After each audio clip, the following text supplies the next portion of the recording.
Saya Syakura Salma, NIM 1904332.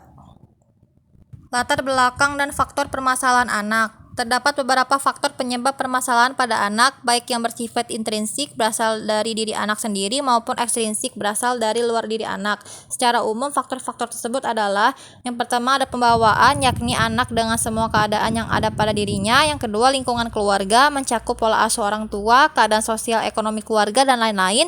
Yang ketiga ada lingkungan sekolah, meliputi cara mengajar orang tua, guru, proses belajar mengajar, alat bantu, kurikulum, dan lain-lain. Dan yang keempat yaitu ada masyarakat, mencakup pergaulan, norma, adat istiadat, dan lain-lain.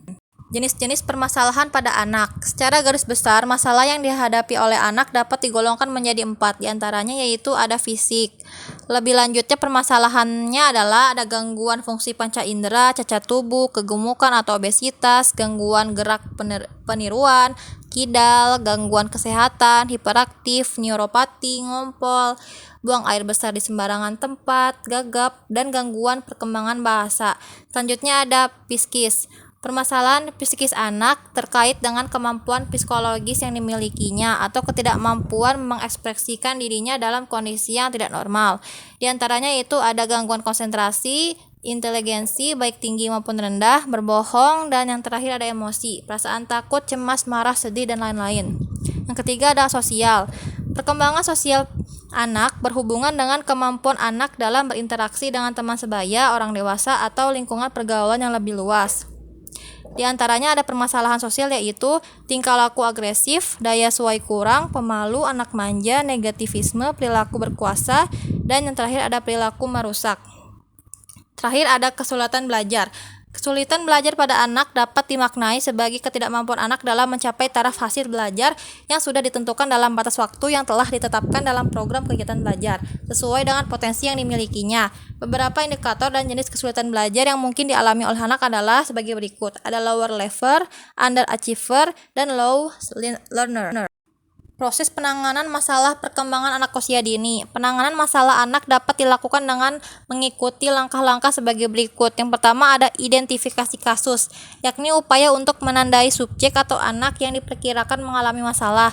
Yang kedua ada identifikasi masalah, yakni upaya mengetahui inti permasalahan yang dihadapi oleh anak.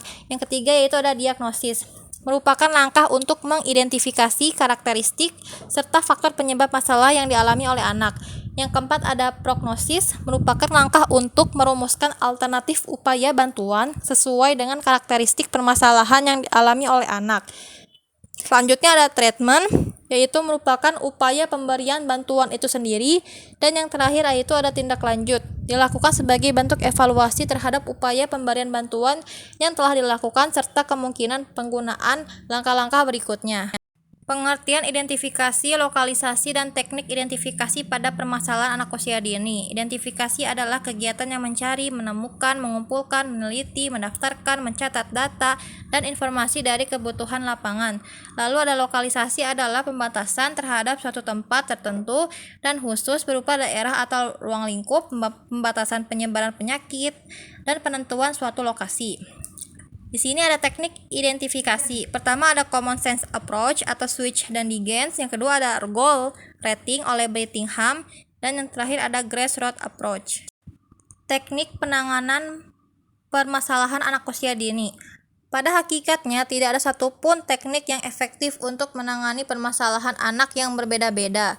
Penggunaan suatu teknik akan bergantung kepada karakteristik anak, jenis permasalahannya, kemampuan, serta keterampilan pemberi pembantuan, serta faktor variabilitasnya. Di antara berbagai teknik yang dapat dilakukan oleh orang tua dan guru untuk membantu menangani permasalahan anak adalah sebagai berikut.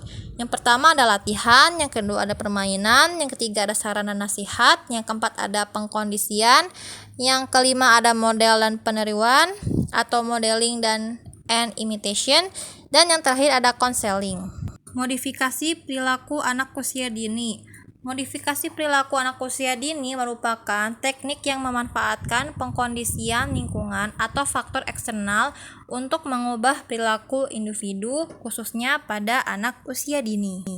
Berikut ini adalah sumber-sumbernya. Sekian dari saya, mohon maaf ada kesalahan kata. Wassalamualaikum warahmatullahi wabarakatuh.